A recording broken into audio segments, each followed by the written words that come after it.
Baik ya,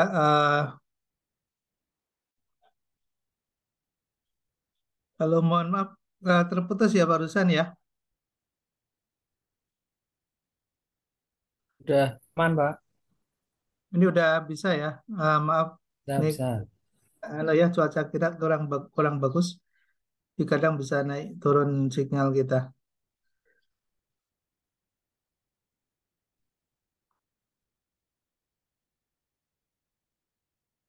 Ya saya coba record. Oh, ini sudah masuk record ya.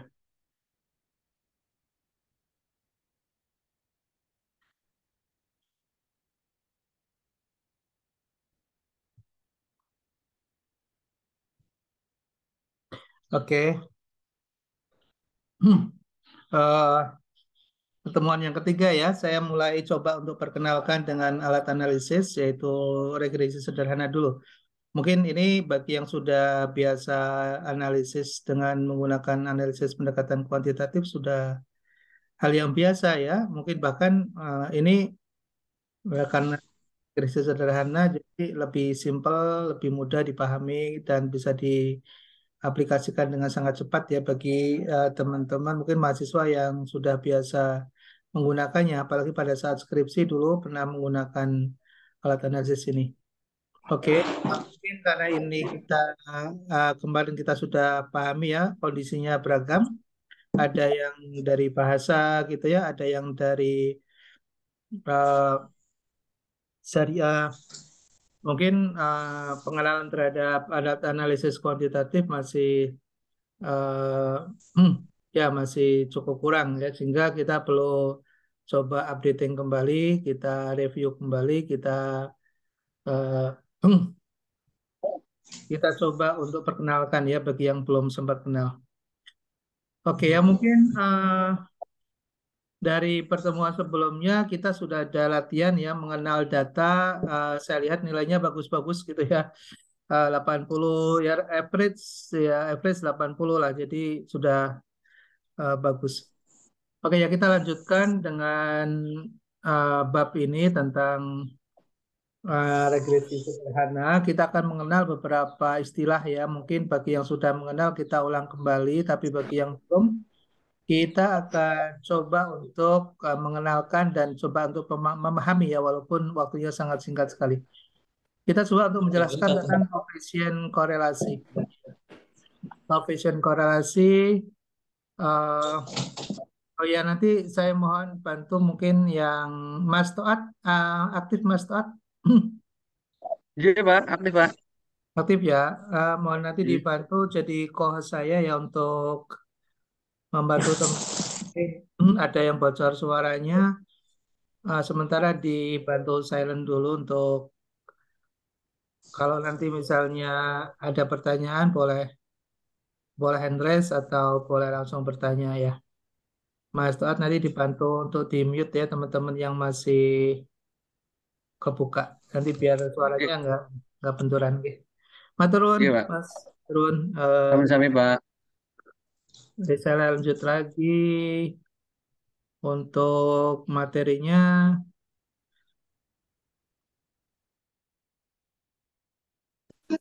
Oke, ini ya kita akan pelajari tentang uh, koefisien korelasi, kemudian tentang regresi sederhana. Ya, oke, makasih di mute dulu. Bocor ya Mbak Maya ya. Halo Mbak Maya. Ya mungkin lagi ada bersengkrama dengan keluarga ini hari Minggu sih ya. Jadi uh, oke lah. Tapi text time mungkin anu dulu ya. Sementara kegiatan yang lain di ini dulu, kemudian fokus dulu sama materinya. Karena kalau kita hanya sekedar lalu, saya kira agak sulit juga ya, karena ini materi serius, materi serius tentang konsep, lalu tentang angka gitu ya, sehingga kalau kita tidak fokus, saya kira akan sulit gitu. Jadi mohon untuk yang lain mungkin 1 jam lah ya, nggak usah lama-lama 1 jam, fokus kita ke materi kita. Oke, judulnya tentang regresi sederhana ya, simple regression. Ini nanti kita akan menjelaskan beberapa sandingan dari model regresi ini. Nanti kita selain akan mempelajari itu akan mengenal juga tentang coefficient korelasi karena nanti basic dari regresi ini adalah tentang korelasi. Jadi hubungan ya, hubungan atau kedekatan antara satu variabel dengan variabel yang lain. Itu nanti dasar dari regresi. Lalu kemudian kita akan coba untuk belajar memaknai bagaimana suatu persamaan regresi itu. Kemudian kita juga nanti akan belajar mengukur gitu ya, mengukur sampai seberapa besar ya suatu variabel memengaruhi variabel yang lain. Jadi misalnya kita mengenal bahwa suatu penjualan itu akan dipengaruhi misalnya oleh kegiatan pemasaran misalnya. Nah, kegiatan pemasaran itu kan banyak gitu ya, variabelnya, banyak faktor-faktornya dari pemasaran misalnya variabel promosi, ada variabel harga, misalnya ada variabel produk ya, kualitas produk gitu ya, ada variabel termasuk variabel behavior atau perilaku dari konsumen itu sendiri. Nah, itu faktor-faktor yang memengaruhi dari suatu keputusan untuk membeli, ya. eh, kita bisa sebut itu sebagai variabel bebas, ya, variabel yang nanti akan memengaruhi variabel yang lain, yaitu yang lain itu yang terpengaruh adalah variabel penjualan, ya. Nah, dari situ kita nanti akan melihat seberapa besar sih variabel-variabel yang memengaruhi tadi terhadap variabel yang terpengaruh ya atau variabel dependennya gitu. Nah, kita nanti dengan menggunakan coefficient determinasi atau R kuadrat ini kita akan bisa melihat seberapa besar pengaruh dari variabel independen terhadap variabel dependennya. Lalu kita mencoba untuk memahami asumsi di balik regresi, ya di balik suatu analisis regresi itu seperti apa asumsi-asumsinya yang berlaku gitu. Karena dalam suatu persamaan matematik itu selalu ada asumsi gitu ya, ada asumsi, lalu ada limitasi, ya ada constraint batasan-batasan. Karena pada hakikatnya suatu event atau kejadian yang terjadi dalam kehidupan ini kan sangat kompleks ya, sangat kompleks dan memengaruhi antara satu dengan yang lain. Tapi dalam suatu analisis kita nanti akan mencoba membuat batasan-batasan. Jadi misalnya istilahnya ada ceteris paribus gitu ya. Kita akan melihat faktor-faktor yang kita teliti, lalu faktor-faktor yang lain itu tetap ya tidak berubah. Itu asumsi-asumsi yang terjadi pada analisis ekonomi seperti itu. Lalu kita juga akan me- mencoba mempelajari dan mengetahui bagaimana mengukur suatu variasi, ya. Lalu menghitung dan menjelaskan mana confidence interval. Jadi tingkat kepercayaan atau keyakinan kita terhadap suatu persamaan regresi yang kita hasilkan dari analisis itu seberapa besar ya. Misalnya kita percaya ada bahwa formulasi atau persamaan yang terbentuk sampai 90% kita bisa percaya, itu bisa. Atau misalnya kita akan naikkan tingkat level out confidence-nya misalnya menjadi 95%, itu bisa juga itu. Nah, nanti tentunya akan berkaitan dengan nilai ya, berkaitan dengan nilai ketika tingkat kepercayaan kita naikkan bisa jadi misalnya uh, standar errornya makin besar, gitu ya. Atau bahkan mungkin tidak signifikan. Jadi kalau di angka 90% itu bisa saja signifikan ya, tapi ketika kita naikkan menjadi 95% bisa jadi ya formulasinya tidak signifikan lagi. Nah, disitulah kita akan bergerak dengan menggunakan angka dari suatu tingkat keyakinan. Ini sama dengan menggunakan ketika menganalisis ekonomi dengan berbasis scoring misalnya ya. Scoring sekarang digunakan oleh industri keuangan dalam melakukan penilaian kelayakan atau eligibilitas terhadap calon nasabahnya. Nah, di situ ada istilah namanya rating and scoring gitu ya. Nah, scoring itu ada faktor-faktor di yang sudah ditentukan ya, determinannya sudah ditentukan, lalu kemudian parameternya dibuat, lalu kemudian skor atau nilainya akan ditentukan. Nah, dari situ pun ada tingkat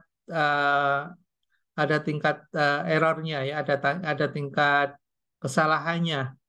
Nah, kesalahannya itu bisa dihitung juga. Semakin kesalahannya semakin kecil, maka persamaan atau model yang dibangun itu semakin signifikan ya, semakin bagus. Nah, kita sebetulnya melakukan suatu rekayasa ya, engineering dari suatu kondisi dengan membuat tadi ya batasan-batasan dan variabel-variabel determinan yang sudah kita tentukan. Lalu kita pada pembelajaran ini bisa juga membuat suatu bentuk forecast ya, forecast suatu ramalan gitu ya, suatu ramalan di mana kita bisa mengestimasikan nilai suatu variabel tertentu misalnya Y gitu ya, yang dipengaruhi oleh X. Jadi kita bisa memforecast ketika X-nya berubah, maka Y-nya akan berubah gitu ya. Jadi misalnya katakanlah dari suatu persamaan ekonomi variabel bebasnya misalnya promosi misalnya gitu ya.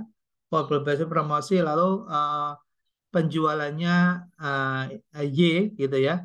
Y atau variabel terpengaruhnya adalah penjualan, lalu variabel penentunya atau determinannya atau variabel bebasnya adalah promosi. Nah, ketika ditemukan misalnya koefisiennya 0,5 misalnya ya 0,5. Nah, apabila ada perubahan X yang promosi misalnya biaya promosi ya sebesar katakanlah 10, maka akan ada perubahan sebesar 0,5 ya dari penjualannya.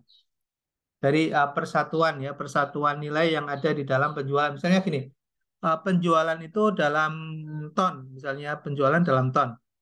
Nilainya dalam ton, lalu kemudian promosi dalam currency, misalnya currency-nya dalam jutaan. Ini misalnya jutaan gitu ya. Currency-nya nilai nilai nilai satuannya adalah jutaan misalnya. Kemudian sales-nya penjualannya dalam ton satuannya misalnya. Lalu ketemu 0,5x Y-nya misalnya 1000 misalnya ya, 1000 ton. Nah, artinya apa? Artinya kalau sudah ditemukan angka seperti itu, maka setiap perubahan dari X atau biaya promosi ya sebesar satu satuan, misalnya dalam bentuk jutaan tadi, misalnya sebesar 1 juta, maka akan memengaruhi tingkat penjualan ya sebesar 0,5 ya 0,5 dari nilai sebelumnya. 0,5 misal sebelumnya itu 1000 penjualannya 1000 ton misalnya, maka dia akan bisa naik ya sebesar 1500 ton ya dengan penambahan promosi biaya promosi sebesar 1 juta gitu ya. Nah, ini angka-angka persamaan ini nanti yang akan diminta dijelaskan ya oleh analis ketika suatu suatu perhitungan dari regresi ketemu gitu angkanya, maka kita harus bisa menjelaskan angka-angka itu dalam bahasa ekonomi. Nah, seringkali yang kita hadapi tantangannya adalah ketika kita sudah bisa menghitung tapi belum bisa memahami arti dan maknanya secara ekonomi gitu ya. Secara ekonomi kita belum bisa memahami. Nah, itu menjadi tantangan bagi seorang analis apalagi econometrics ya. Econometrics itu ada dua sisi. Kita akan menggunakan statistik ya dalam pendekatan analisis kita, lalu kemudian kita akan terjemahkan ke dalam bahasa ekonomi. Nah, ini yang tantangannya ada di situ ya. Kalau hanya belajar statistik mungkin udah, tapi kalau nggak memahami tentang ekonomi, nah ini yang sulit. Ya. Oke ya, kemudian lanjut lagi.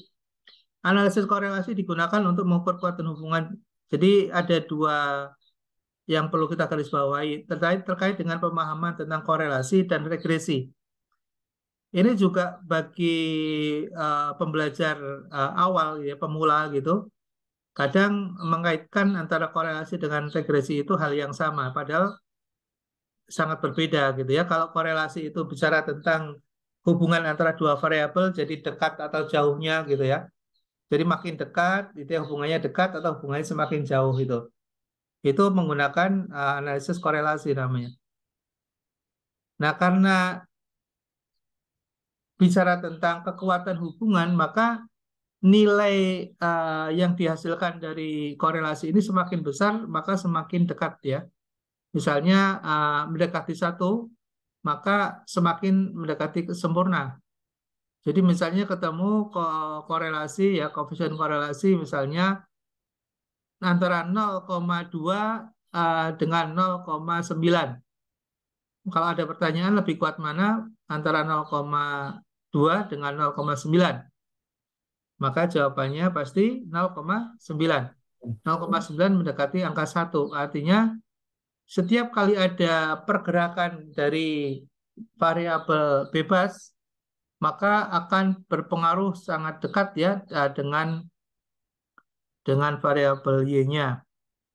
Nah, kedekatan ini, kedekatan korelasi ini nanti akan berpengaruh terhadap koefisien regresinya, gitu ya.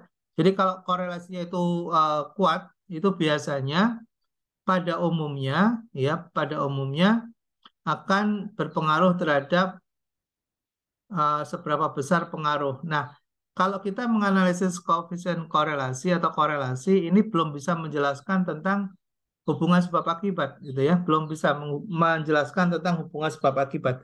Hanya menjelaskan tentang hubungan kedekatan aja ya, kekuatan hubungan antara variabel satu dengan variabel yang lain. Oke, ini ada formulasi-formulasi ya, tapi saya kira karena kita bukan belajar tentang statistik, sehingga saya tidak perlu menjelaskan secara detail bagaimana implementasi dari formulasi ini ya di dalam prakteknya. Tapi yang kita perlu tahu adalah simbol-simbol. Ya, simbol-simbolnya kita harus tahu. Karena kita akan menggunakan formulasi ini dalam analisis. Nanti di dalam SPSS atau dalam program aplikasi yang lain juga akan muncul. Contoh misalnya korelasi ya, koefisien korelasi. Misalnya koefisien korelasi itu biasanya dinotasikan dengan rho ya, dengan rho. Rho itu seperti P ya. Itu uh, Greek letter. Jadi dalam tulisan Yunani ya, dalam tulisan Yunani. Nah, kita bacanya rho gitu ya. Kita bacanya rho. Nah, lalu dalam penulisan karena row ini kadang sulit ya di dalam mencari notasi row di dalam apa keyboard ya. Keyboard cari row kan ada tapi kan susah ya, harus maka sering diganti dengan R gitu ya. R itu ada simbol dari korelasi, koefisien korelasi R gitu ya. Jadi untuk dipahami simbol-simbol ini. Tapi simbol yang sebenarnya sebetulnya R itu adalah row gitu. Oke. Lalu nah, karena row ini menjelaskan tentang koefisien korelasi, maka di dalamnya ada namanya standar deviasi. Standar deviasi itu standar penyimpangan ya, penyimpangan. Jadi kalau ada hubungan yang dekat, pasti ada penyimpangan. Itu pasti konsekuensi logisnya begitu ya. Jadi kalau membahas tentang bagaimana sih kekuatan hubungan antara satu variabel dengan variabel yang lain, ya maka kita bicara tentang korelasi hubungan. Tapi ketika bicara tentang korelasi ini, karena bicara tentang kedekatan, maka tidak semuanya variabel itu berdekatan.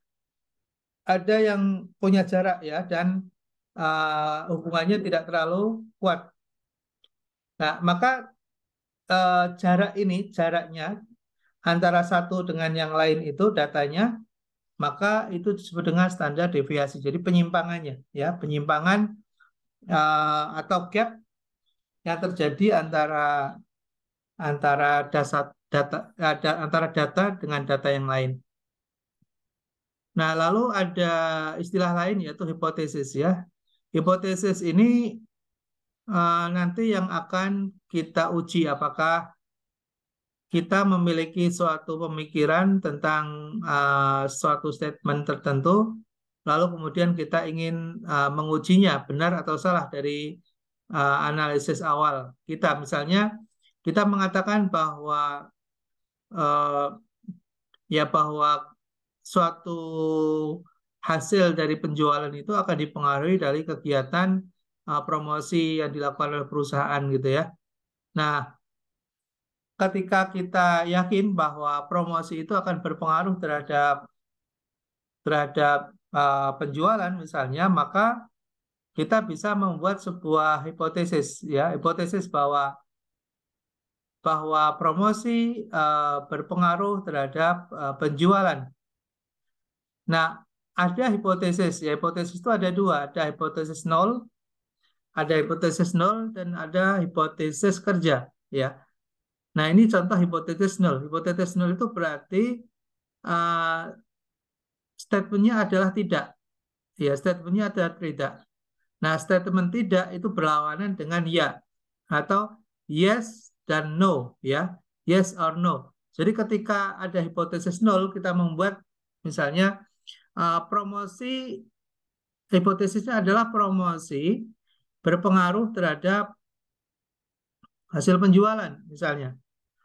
Nah, hipotesis nolnya berarti apa? Hipotesis nolnya adalah promosi tidak berpengaruh terhadap penjualan. Itu hipotesis nolnya. Maka H0, H0 ya, H0-nya, hipotesis nolnya itu rho-nya sama dengan nol. Ya, rho itu adalah koefisien korelasi yang ada di atas ini, rho ini. Nah, ini R ya, R atau rho ini itu hasilnya nol. Jadi kalau hasilnya nol berarti tidak ada hubungan. Ya, tidak ada hubungan. Nah, nanti yang kita mau uji itu adalah hipotesis kerja. Ya. Nah, hipotesis kerja ada hipotesis nol. Jadi kalau hipotesis nolnya diterima, berarti hipotesis kerjanya ditolak. Kebalikannya, kalau hipotesis nolnya ditolak, maka berarti hipotesis kerjanya diterima. Nah, ini konsep-konsep seperti ini nanti silakan dibaca ya di dalam buku-buku statistik untuk membantu pemahaman yang lebih dalam. Tapi saya berharap dengan sedikit dari saya ini bisa ditangkap dan bisa dipahami ya pada saat nanti kita akan menulis riset atau studi dengan menggunakan ekonometrik, gitu ya.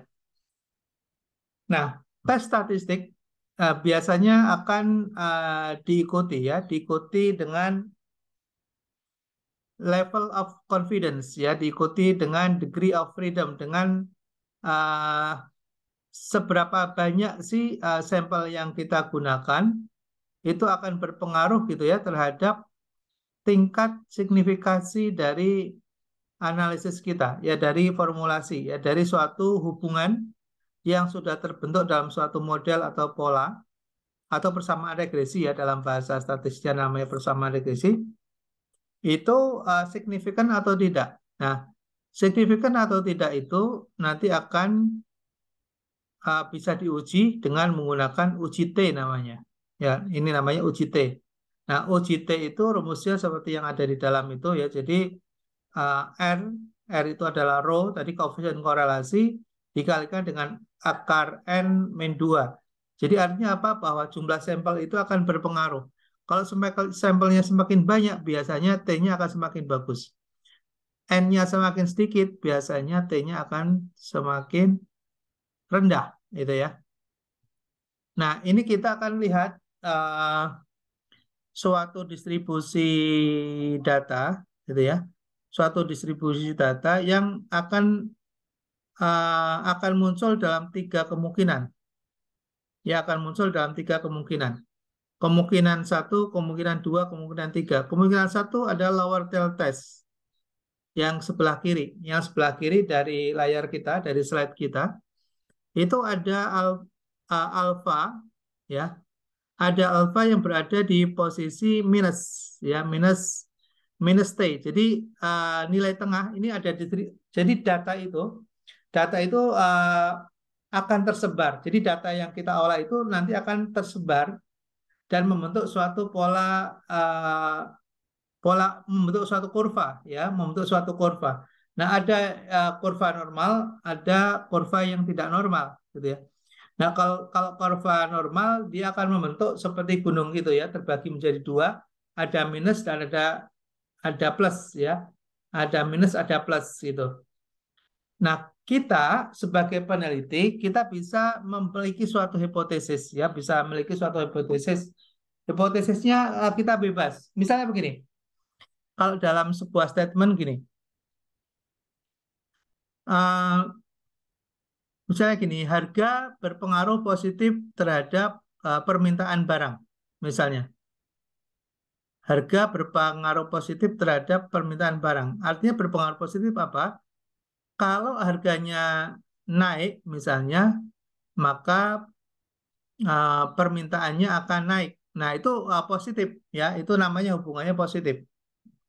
Tapi eh, kenyataannya tidak demikian, ya. Kalau harganya naik, maka permintaan akan turun, gitu ya. Kalau harga suatu barang itu kita naikkan, jadi misalnya harganya tadinya 1.000 per unit, lalu kemudian kita naikkan jadi 1.500, maka permintaan terhadap barang itu akan turun. Ini hukum ekonomi seperti itu, ya, hukum permintaan seperti itu. Nah, ketika kita sudah tahu bahwa kalau suatu harga barang dinaikkan, maka permintaan terhadap produk itu akan turun. Artinya akan berpengaruh terhadap volume penjualan. Itu ya hukum ekonominya seperti itu. Nah, kalau kita sudah tahu bahwa hubungannya itu negatif, maka hipotesis kita seperti yang ada di posisi sebelah kiri. Ya, posisinya sebelah kiri, jadi minus. Ya, alfanya minus. Oke, ya, jadi dia akan terdistribusi pada pada posisi di sebelah kiri, di sebelah kiri, ya. Nah, tapi kalau kalau uh, sebaliknya bisa suatu hipotesis misalnya. Nah, kalau bedanya dengan hukum permintaan apa? Kalau penawaran sebaliknya, ya. Kalau penawaran, kalau ada harga naik, orang yang mau berjualan kan semakin banyak, ya. Ini teori ekonominya begitu, ya. Jadi kalau ada harga itu naik, harganya makin naik gitu, maka orang akan mengejar dan kemudian akan mencoba untuk berjualan karena itu harganya bagus dan memberikan keuntungan yang banyak gitu. Nah, berarti hubungannya adalah positif, ya. Hubungannya positif. Nah, kalau hubungannya positif, maka hipotesis kita akan mengatakan bahwa jika ada kenaikan harga, maka penawaran terhadap barang itu akan meningkat. Nah, itu statementnya seperti itu. Lalu ditulis, ya, lalu ditulis dalam suatu persamaan statistik bahwa H1 atau hipotesis kerja, rho-nya akan lebih besar dari nol, ya. Rho koefisiennya itu akan lebih besar dari nol. Nah, itu hipotesis. Nah, pertanyaannya, apakah akan selalu benar? Setelah kita uji, apakah kemudian akan plus hasilnya, gitu? Oh, ternyata belum tentu, ya.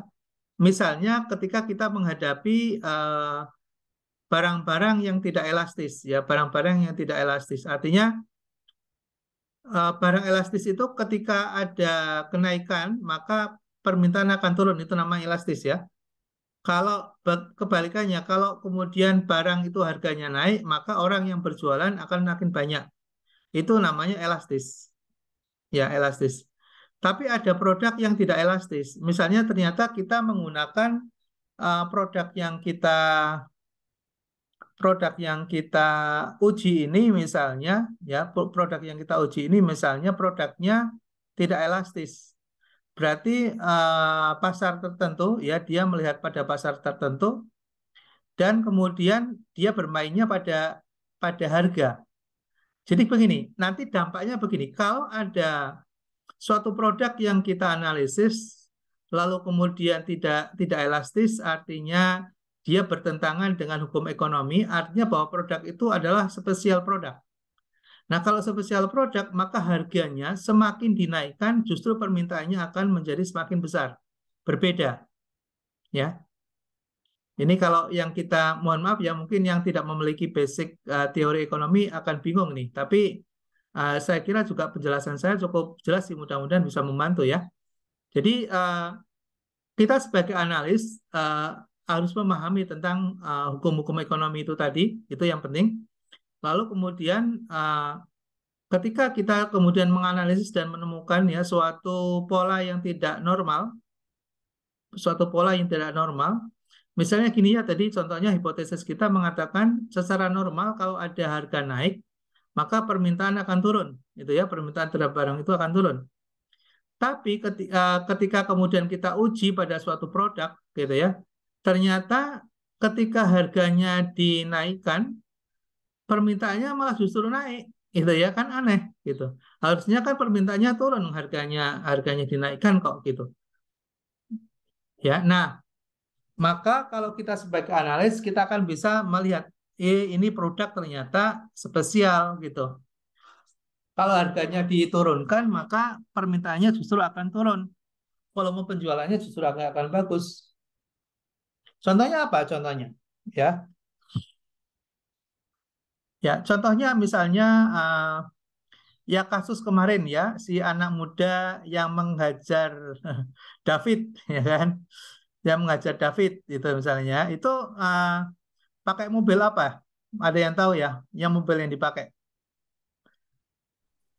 Apa Rubicon, Mas Indra? Rubicon. Rubicon.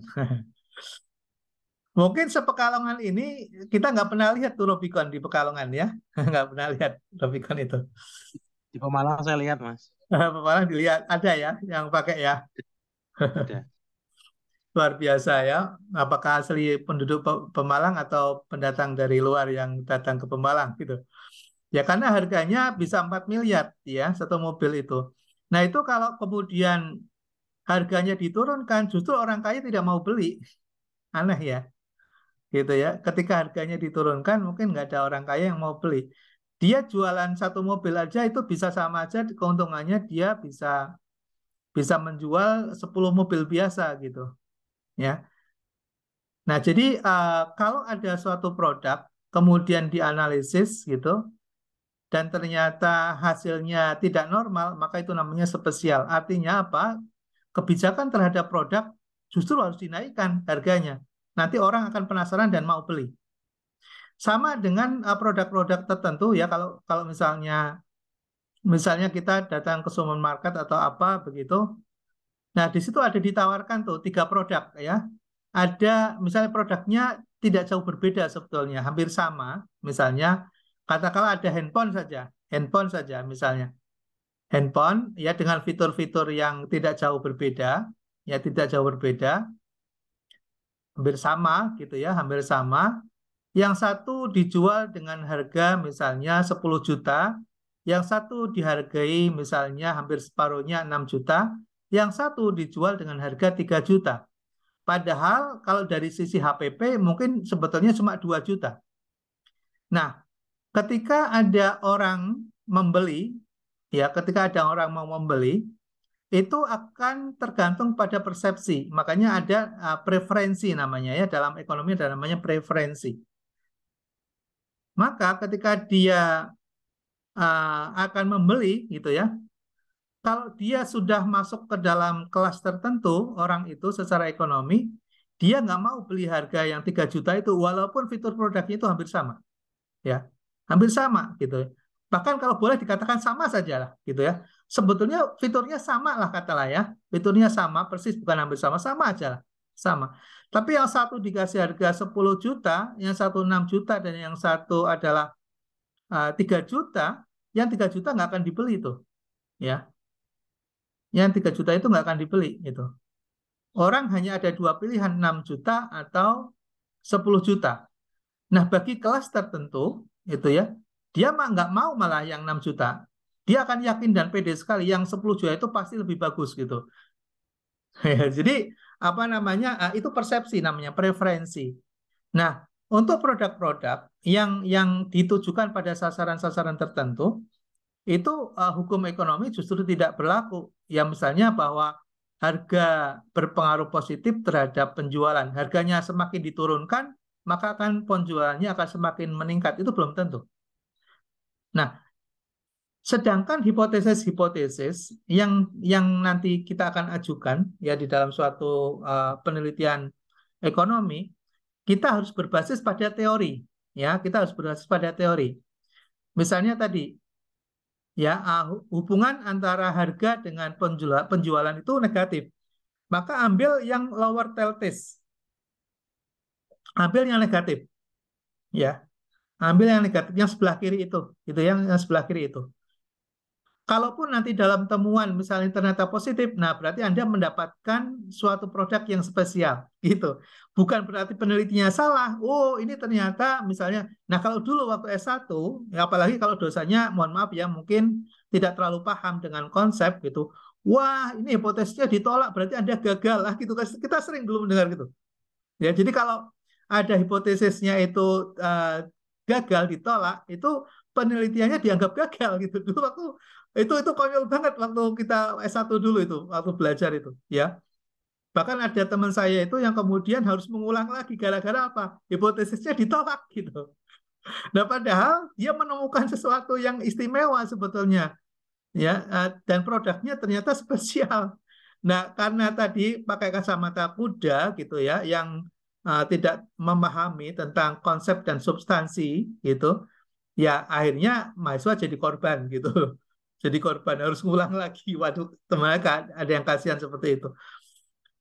Nah, itu pun kadang sampai terjadi sampai sekarang gitu ya, yang tidak memahami tentang konsep dan kemudian, nah, ketika kita ini kembali lagi nih, ketika kita misalnya menemukan suatu hasil studi riset misalnya, lalu kemudian hasilnya itu tidak wajar, tidak, nah itu jangan berhenti, ya jangan berhenti.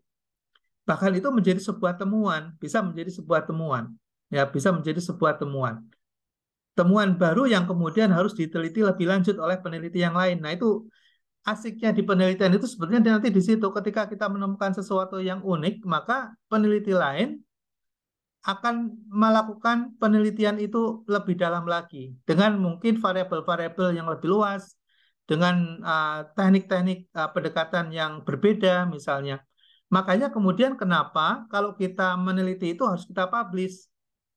Dan kemudian ketika kita nulis itu kenapa kita harus merujuk pada penelitian orang lain. Gitu ya, agar apa? Agar kita bisa melakukan matching, kita bisa melakukan review, kita bisa mengevaluasi ya penelitian orang lain itu, gitu ya. Dan kemudian kita bisa lakukan comparing sehingga nanti akan muncul suatu kristalisasi temuan menjadi akan menjadi embrio dari suatu konsep baru atau teori baru nantinya itu. Nah, makanya kalau kita mau upload atau submit suatu tulisan atau karya tulis ke jurnal bereputasi terindeks misalnya, itu harus memenuhi kriteria tertentu ya. Misalnya kita harus mengambil beberapa literatur yang berbasis pada artikel yang sudah terindeks, jurnalnya sudah terindeks ya, sudah bereputasi karena di situ ada reviewer beneran gitu, benar-benar direview itu hasilnya itu, dan ketika di situ ada hasil atau rekomendasi itu bisa menjadi rujukan ya. Tapi kalau misalnya kita upload jurnal artikel pada jurnal-jurnal, mohon maaf ya, yang abal-abal gitu misalnya, ya terkadang nggak direview, nggak ada perbaikan gitu ya, dan tiba-tiba langsung muat begitu aja gitu ya. Nah, sehingga akurasi datanya, kemudian formulasi dan rekomendasi yang ditemukan itu tidak teruji gitu ya, tidak proven, ya, tidak teruji.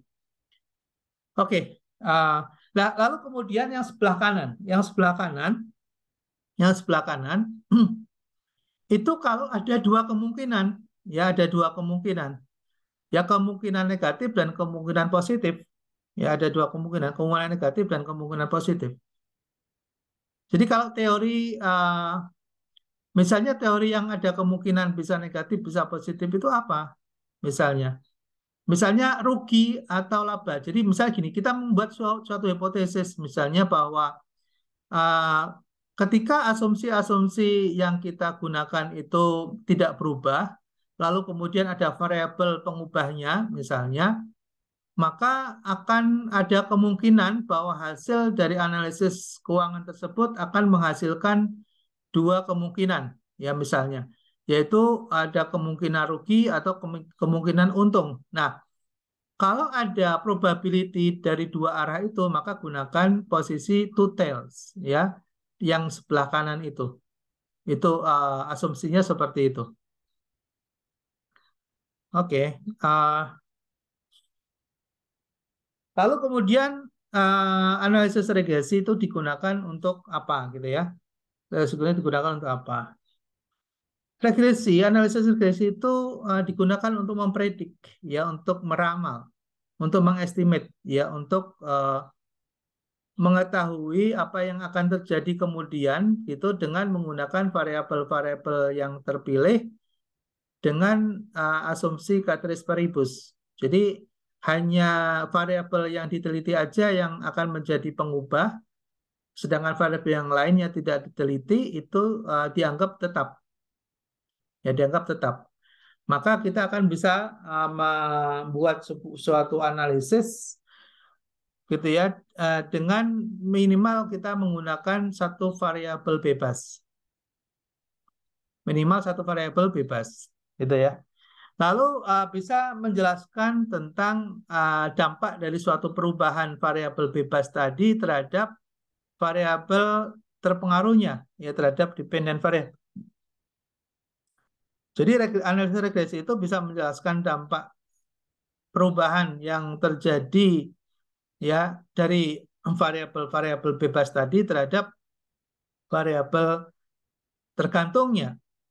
Lalu apa yang dimaksud dengan dependent variable? Dependent variable itu variabel yang menjelaskan, ya, variabel yang nanti akan dijelaskan, ya, atau disebut dengan endogenous variable.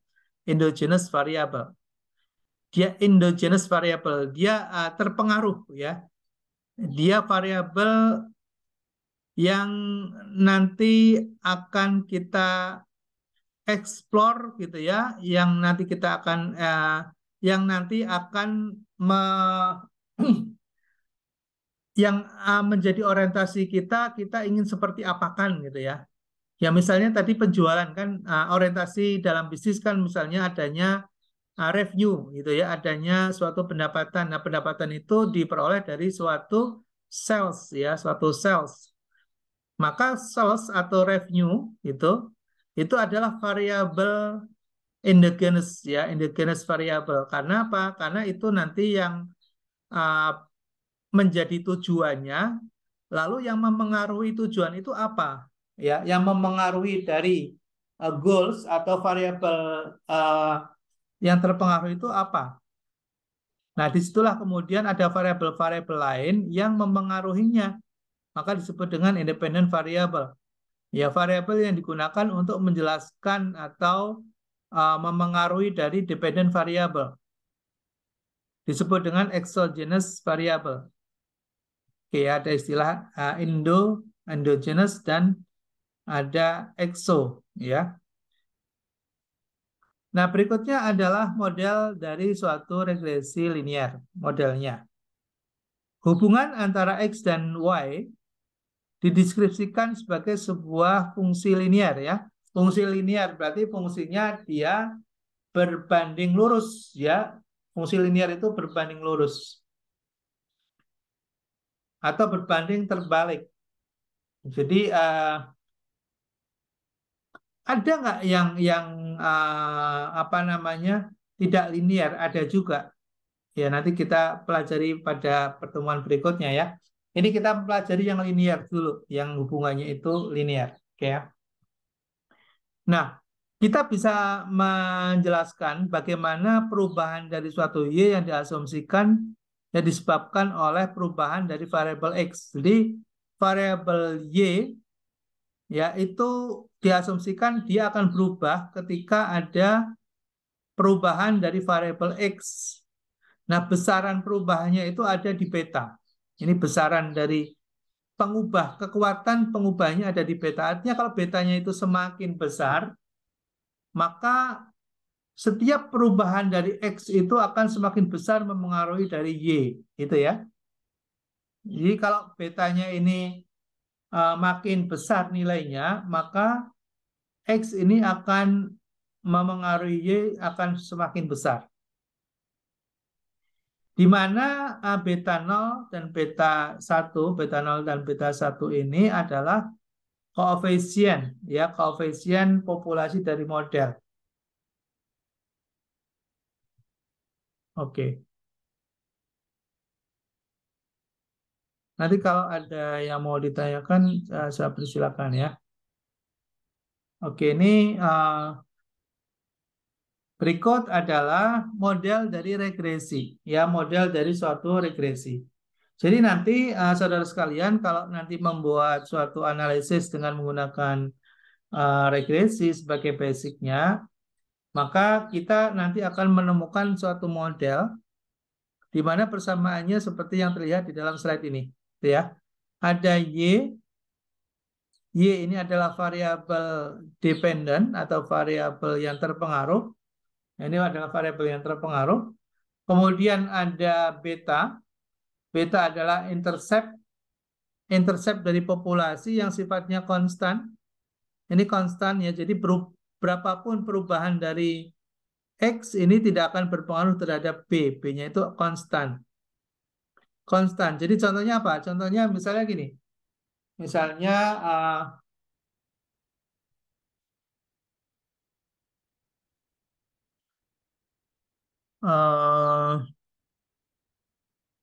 misalnya masalah biaya ya, misalnya biaya.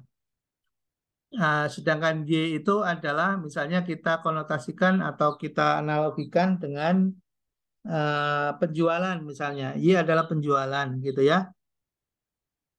Nah, B0 itu misalnya adalah biaya tetap. Misalnya biaya tetap ya, biaya tetap. Nah, sedangkan X itu adalah biaya variabel. Nah, dua biaya ini karakternya berbeda ya. Biaya tetap itu berapapun kita mau jualan atau tidak mau jualan itu biayanya tetap ada. Itu ya.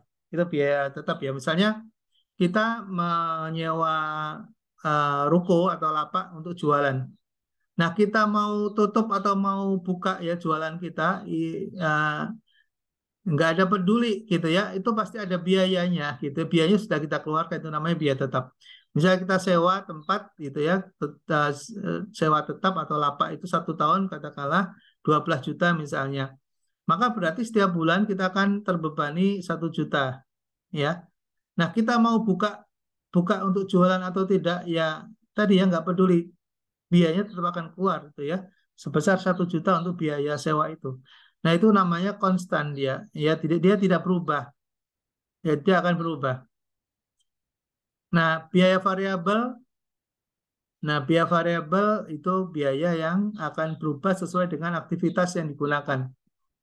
Ya, misalnya listrik ya, kalau listrik nggak kita matikan, misalnya pas siang hari kok kita nyalakan terus ya, nanti akan tergerus ya, akan naik terus itu rekeningnya, sehingga biayanya menjadi mahal ya. Nah, ini nanti ketika kita menganalisa sesuatu gitu ya, itu ada yang namanya intercept ya, intercept. Jadi dia akan muncul angka.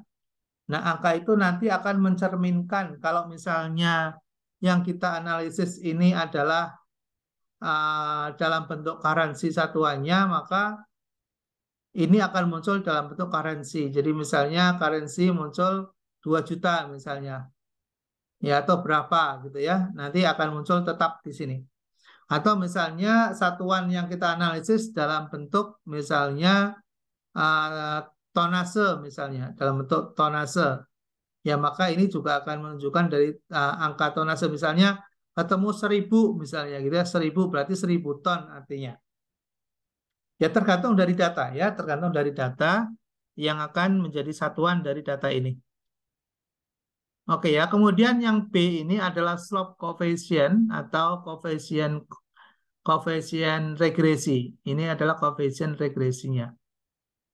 Lalu kemudian X-nya adalah variabel independence, ya variabel yang mempengaruhi, ya variabel yang mempengaruhi dari Y sebagai dependent variable.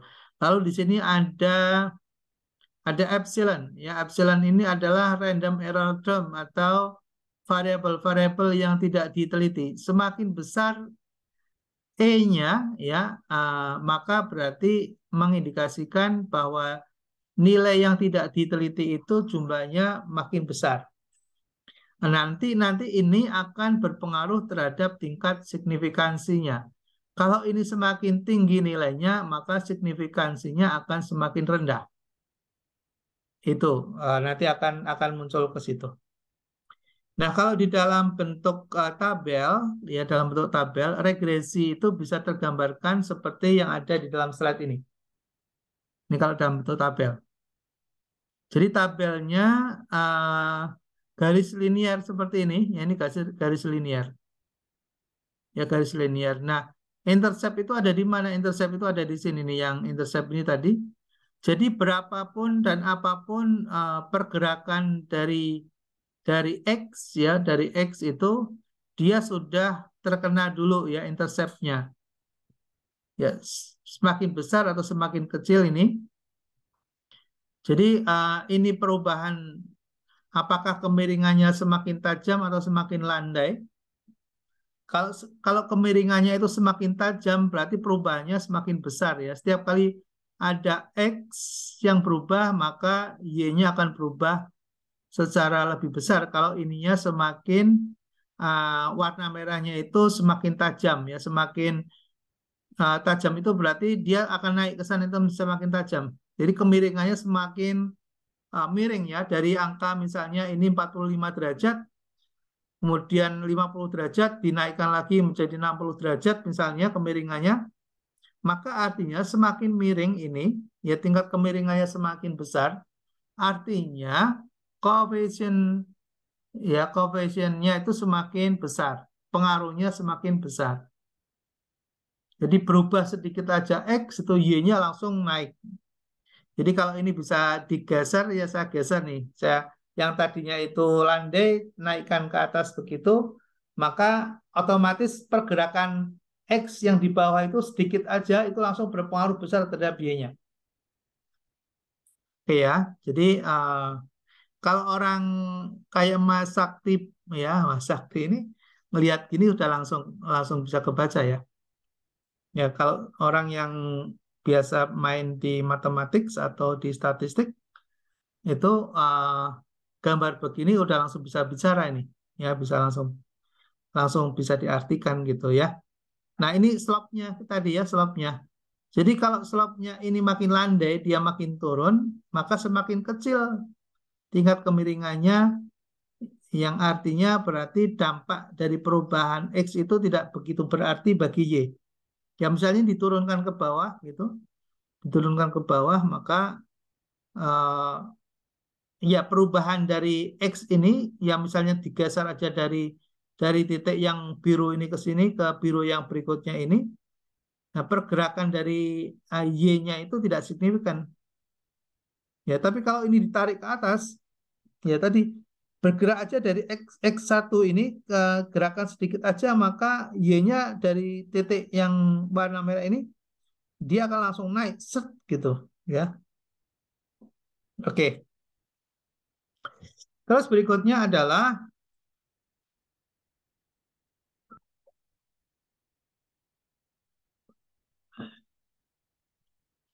ya ini persamaan yang tadi itu ya, persamaan yang tadi itu kalau kemudian kita buat dalam bentuk umum itu, maka kita bisa melihat dari persamaan Y1 sama dengan B0 plus BX1 X1. Oke ya, sampai di sini apakah ada yang ingin ditanyakan nanti? eh, Mungkin ini slide-nya banyak banget ya. Eh, Oke, hal-hal yang penting saja tadi saya kira sudah bisa di mudah-mudahan mulai sudah bisa ditangkap sedikit demi sedikit ya. Saya memahami juga ya karena kan materi statistik ini kan 1 semester ya. Sementara di ekonometrik ini kan kita belajar mungkin hanya 1 kali, 2 kali gitu ya. Lalu kemudian kita langsung akan gunakan. Makanya sebetulnya basic dari ekonometrik itu prasyaratnya adalah statistik 1 udah selesai. Kemudian pengantar ekonomi udah selesai. Ya, sudah selesai. Nah, ini kita harus belajar cepat, makanya ya mungkin dipahami juga ya kalau seandainya tidak terlalu bisa dalam gitu. Ya, tapi mau tidak mau karena ini adalah bagian yang harus kita pelajari, ya kita harus harus mulai memahami ya, mempelajari dan memahami. Oke ya, lagi apa lagi yang perlu diketahui dari persamaan ini? Yang lainnya adalah yang kita perlu ketahui eh, apa gini B ya beta. Ya, beta atau slope dari koefisien yang menjadi estimator dalam suatu persamaan. Jadi beta ini kalau kita formulasikan ya rumusnya seperti ini. Lagi-lagi saya nggak akan menjelaskan detail bagaimana formulasi ini terbentuk ya. Mungkin di statistik itu sudah dijelaskan. Lalu konstan ya, konstanta dari B0 ya. B0 atau intercept atau konstanta tadi itu rumusnya adalah Y minus BX B1X ya rata-rata dari X atau X topi. Jadi ketika kita nanti misalnya ini diketahui ingin mencari B maka B sama dengan Y minus B1X rata-rata dari X gitu ya. Nah, garis regresi selalu ada menghitung rata-rata ya, rata-rata dari X dan rata-rata dari Y. Tapi karena ini tidak manual sehingga nanti bisa dibantu dengan Excel atau dengan SPSS ya, tidak perlu. Nah, hal yang lain yang perlu diketahui adalah bagaimana koefisien dari B0 dan B1 tadi yang konstanta tadi dan B1 atau koefisien dari variabel X-nya itu bagaimana kita bisa gunakan komputer sebagai alat bantu. Nah, ini yang nanti kita tidak akan gunakan Excel, kita akan gunakan aja langsung pada SPSS ya, nanti pada kesempatan berikutnya. Oke, saya kira itu yang terpenting ya, yang terpenting itu nanti ini ada soal, nanti silakan dipelajari, tapi di sini ada contoh ya, ada contoh. Ini ada contoh suatu agent real estate gitu ya ingin menguji hubungan ya antara harga rumah ya dengan ukuran square feet-nya ya. Jadi per meter perseginya gitu. Jadi apakah ada hubungan antara harga nilai penjualan ya. Jadi nilai penjualan maksudnya apa sih selling price atau dari harga jual ya harga jual. Nah, uh, lebar atau luasan atau meter kubik ya dari setiap rumah yang dijual itu apakah berpengaruh terhadap selling price-nya. Nah, ini ada 10 rumah yang akan diteliti. Nah, dependent variable-nya adalah Y-nya adalah house price ya, harga rumah. Harga rumah dalam $1.000 per second ya, per meter persegi. Lalu independent variabelnya menggunakan square feet ya dari luasan ya meter perseginya itu. Lalu kemudian didapatkan suatu informasi data, ada Misalnya ini ya harga rumah $1.000 per meter perseginya. Ya, ada yang harga rumah 245, 312, 279. Nah, ini square feet-nya, luasannya yang 245 itu 1.400, ini 1.600, ini 1.700, dan seterusnya. Ya, seperti ini. Lalu kemudian dianalisis house price model dengan menggunakan scatter plot. Ternyata terlihat seperti ini ya, ada house price yang vertikal itu adalah harga rumahnya, yang horizontal ini adalah luasannya. Nah, kita lihat ada kecenderungan positif ya. Ini kan positif nih. Kalau ke bawah negatif ya. Kalau ke atas namanya positif. Hubungannya positif. Artinya semakin luas ya, semakin luas dari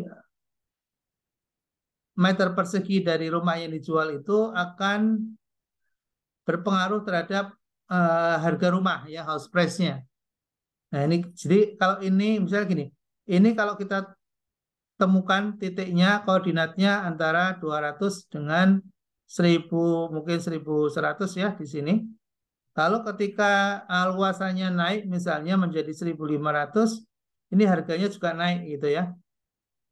Kemudian misalnya di sini ada harga 1700, ya pada luasan 1700 harganya naik lagi di sini. Nah, ini lihat dari data saja sudah terlihat ya bahwa ada hubungan positif itu ya antara harga rumah dengan luasan meter perseginya ya.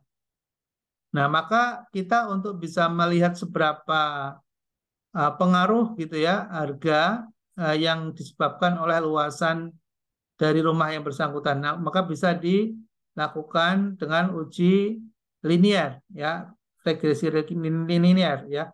Nah, ini bisa menggunakan Excel ya untuk membantu.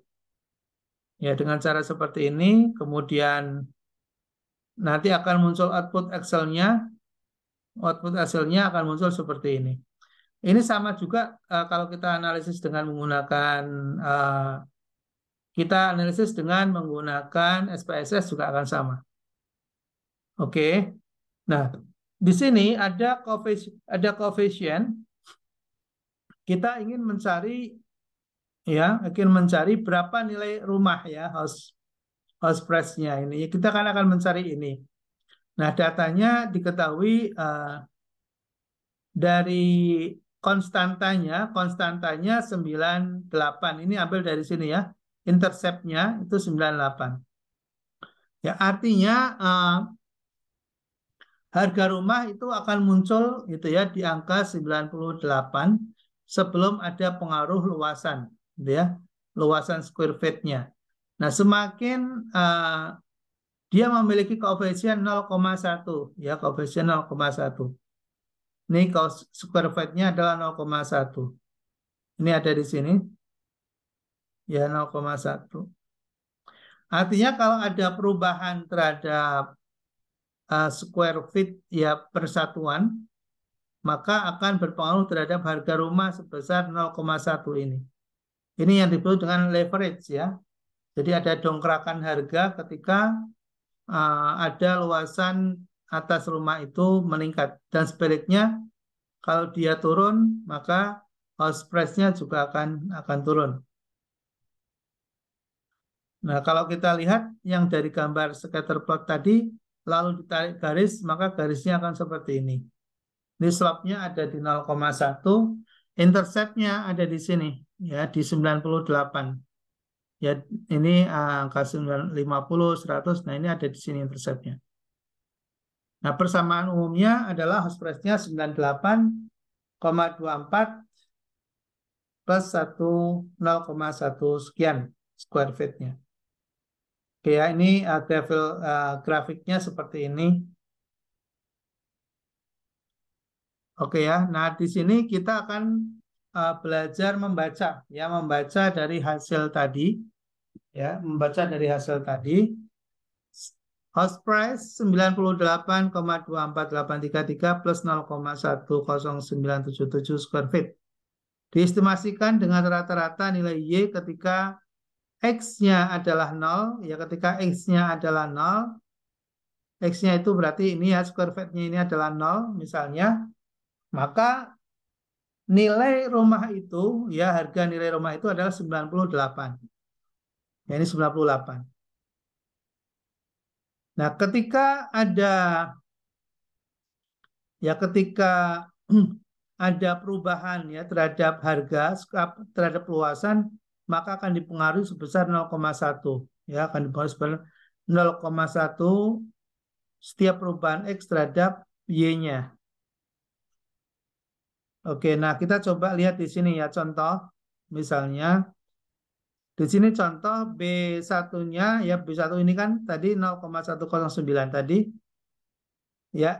Itu menjelaskan kepada kita bahwa rata-rata nilai dari rumah akan meningkat sebesar 0,1 ya. Jadi akan meningkat dari house price ini sebesar 0,1 kali $1.000 ya, kali $1.000 kan tadi satuannya $1.000.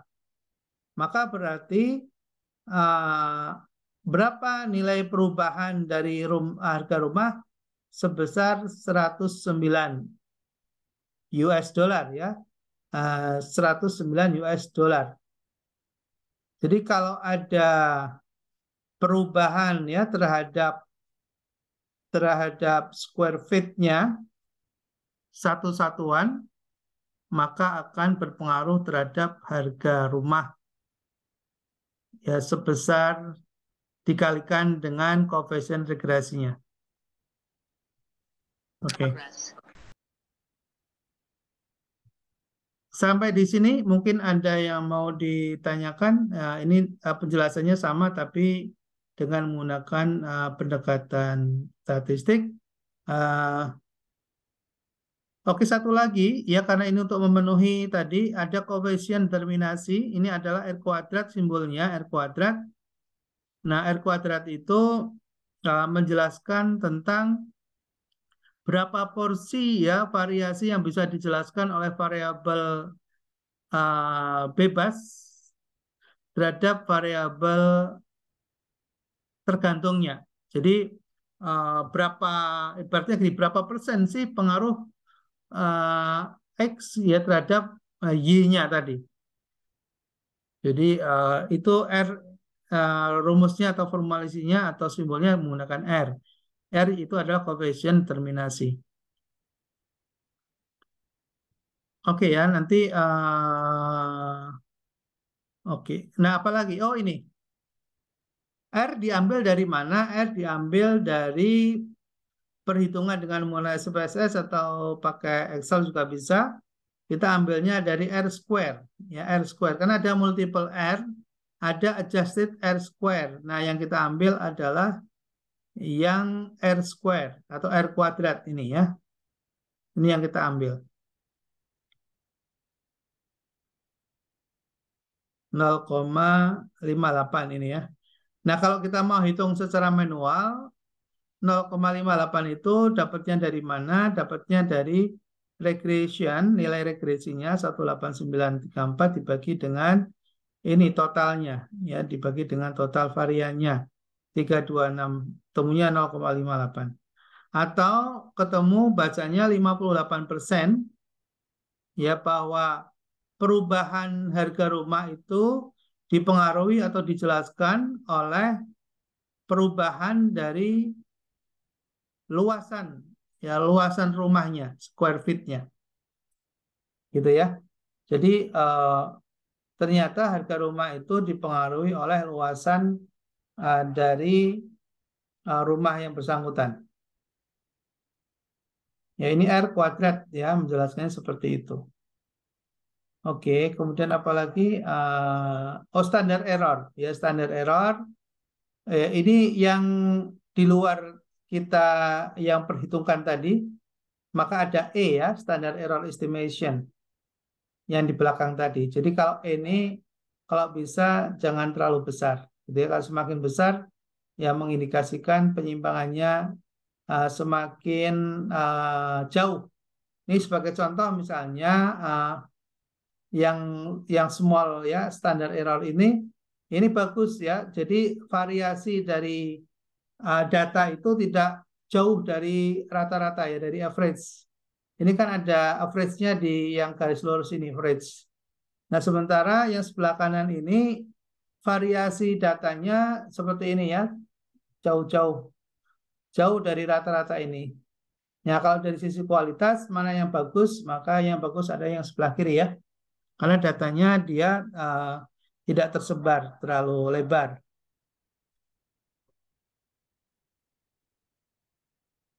Oke, apalagi yang perlu ditanyakan? Ada uji T. Uji T itu adalah uji parsial, yaitu untuk mengetahui tingkat signifikansi dari hubungan antara X dengan Y. Untuk mengetahui tingkat hubungan atau kedekatan antara X dengan Y. Itu pakai uji T, ya, pakai uji T. Ini ada contoh soal untuk uji T. Nah, soalnya sama dengan sebelumnya. Nah, di sini yang kita perlu ketahui pada saat mau menggunakan uji T untuk melihat apakah ini signifikan atau tidak, maka kita bisa menggunakan data yang tadi itu, lalu ditarik, kita lihat T-statnya. Oke, kita bisa menggunakan secara manual, ya, dengan cara memasukkan ke dalam rumus T sama dengan B1 kurangi dengan beta 1 dibagi dengan S B1 atau standar deviasi pada B1. Nah, ini kalau kita mau ambil satu persatu, kita ambil misalnya B1-nya 0,1, kemudian oke. Nah, kemudian standar errornya SB-nya 0,0397. Nah, kemudian yang atasnya dikurangi dengan 0 ya, 0-nya itu beta 1-nya ya, beta 1-nya 0. Nah, sehingga ketemu 3,3 ini T-statnya 3,3. Nah, 3,3 ini nanti akan kita bandingkan dengan T-tabel. Ya, kita akan bandingkan dengan T-tabel. Kalau nilainya lebih besar dibandingkan dengan T-tabel, maka itu signifikan. Artinya formulasi atau bentuk modelnya bisa kita percaya.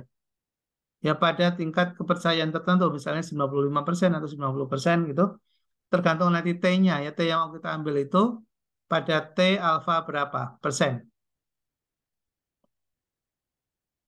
Oke, kurang lebih seperti itu ya. Ini sama penjelasannya, masih sama. Oke. Nah, nanti yang perlu kita pelajari berikutnya adalah membaca tabel. Setelah kita menemukan angka-angka ini ya, angka-angka yang ada di sini. Misalnya ini ada angka T gitu ya, T-nya 3,3, nanti kita lihat di tabel apakah 3,3 ini hasilnya lebih besar atau lebih kecil dari yang ada di dalam tabel. Kalau hasilnya lebih besar dibandingkan dengan T-tabel, maka perhitungan kita itu signifikan ya pada tingkat kepercayaan tertentu, misalnya 90% atau 95% atau 99% gitu. Oke, terakhir adalah signifikansi dari F. Kalau tadi T itu adalah untuk menguji hubungan secara parsial, sedangkan F ini digunakan untuk menguji secara simultan atau bersama-sama. Ya, ini biasanya digunakan untuk variabel yang multiple regression. Kalau yang simple regression, uji F ini tidak diperlukan karena sudah cukup menggunakan uji T saja. Oke, sampai di sini mungkin barangkali ada yang mau ditanyakan. Silakan. Izin tanya, Pak Bagio. Iya, monggo. Untuk menentukan angka kepercayaan 95%, 99 itu dari mana? Oke, Mas Sakti. Ini bisa digunakan dengan menggunakan atau berbasis pada best practice ya. Jadi kalau di penelitian teknik mungkin presisinya itu bisa mendekati 99%. Kalau dia semakin lebar, maka tingkat kerusakannya akan semakin besar gitu ya. Misalnya kita menggunakan presisi 95%, berarti kan errornya, simpangannya kan berarti 5% tuh. Nah, kalau itu terjadi pada peralatan teknik gitu, maka itu berisiko banget ya, dan Iya. bisa berbahaya, ya bisa berbahaya untuk keselamatan manusia. Nah, tapi kalau di ilmu sosial itu bisa ditolerir ya, masih di angka 10%. Jadi 90% masih Oke. dianggap diterima gitu ya, dengan tingkat penyimpangan 10%. Tapi akan bagus kalau misalnya menggunakan standar 95%. Nah, pada umumnya best practice itu 95%. Itu di ilmu-ilmu sosial. Ya. Gitu, Mas. Oke. Nggih, matur nuwun. Sami. Monggo ada lagi mungkin yang mau ditanyakan? Kalau nilai R-nya mungkin dari Excel atau SPSS ya ngitungnya. Kita pakai SPSS saja ya latihannya nanti. Oke, baik. Hmm. Saya coba download kok gagal terus ini, Mas, Pak. Anu, bagusnya ke tempat teman yang sudah punya sosnya. Kalau kita langsung ambil dari aplikasi itu kan trial tuh. Biasanya biasanya 30 hari. Itu yang bagus 30 hari. Setelah itu nanti takutnya nanti pas ujian tiba-tiba trialnya sudah habis. Nah, kita nggak bisa ngerjain. Cari yang crack aja, Yes, yes. yang crackan aja. Iya, baik. Oke, ada lagi mungkin silakan.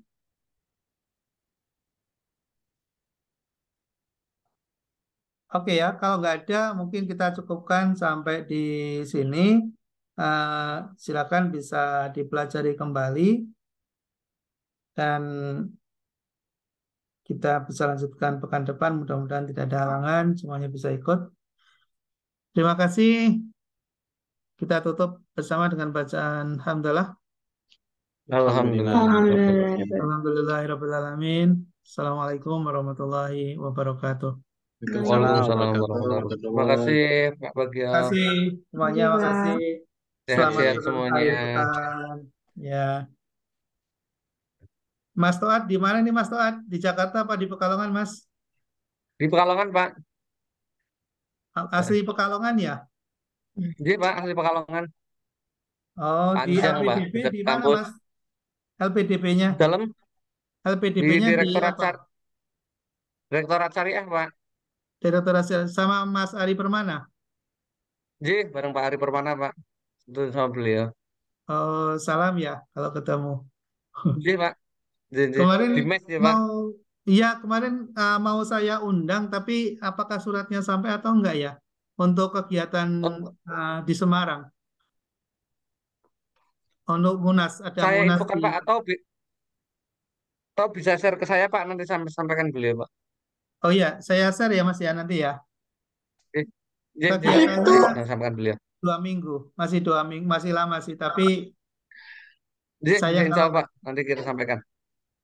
Jadi Pak, untuk materi di-share apa enggak ya, Pak?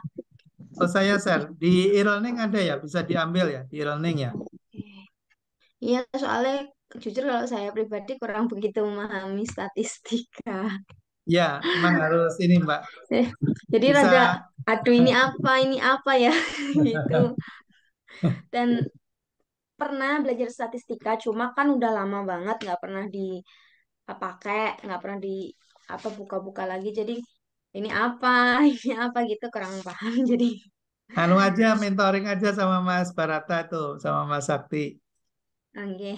Mentor aja, jadi bikin kelas kecil, diskusi gitu. Nah, kalau kalau begitu akan ada ini, akan ada hal-hal baru dan bisa menambah ini. Kalau kalau hanya mengandalkan kuliah toh ya ngomong cuma berapa menit ya. Iya, Nggak cukup. makanya saya kalau cuma dengar penjelasan tanpa praktek itu malah jadinya kurang ngerti. Iya, iya, kita bisa Minggu pahami depan itu. praktek ya, Pak ya. Iya, kalau statistik kan lebih ke praktek kan kalau nggak salah ya. Kalau Iya, dulu kan betul. saya statistik tapi langsung buka SPSS, Mm-mm. langsung ini. Kalau untuk penjelasan dengan mungkin dengan kata-kata yang apa ya, ada beberapa yang belum saya pahami. Nah, itu yang jadi kurang paham itu ini apa ya gitu. Hmm, iya, oke lah. Mudah-mudahan minggu depan bisa ini offline ya. Ya, amin amin. Kita Oke, Pak. bisa Insya Allah. langsung praktek gitu. Ya, Pak. Iya. Kalau ini ya bisa di rumah saya juga bisa. Biasanya yang Atau minggu depan sebelumnya di rumah aja, Pak. pada di rumah, yang sebelumnya kelas sebelumnya bisa sambil ngopi karena kalau di apa di sana nggak ada kopinya. Oh, gitu. Nanti Harus request, Pak. Request sama request Pak ya. Dimas. Iya ya, oke. Terima kasih. Ya, Assalamualaikum terima Oke. kasih, warahmatullahi Pak. Makasih, Pak. Ya, Waalaikumsalam Waalaikumsalam warahmatullahi wabarakatuh. warahmatullahi sama-sama. wabarakatuh. Sehat-sehat semuanya. Ya, amin amin.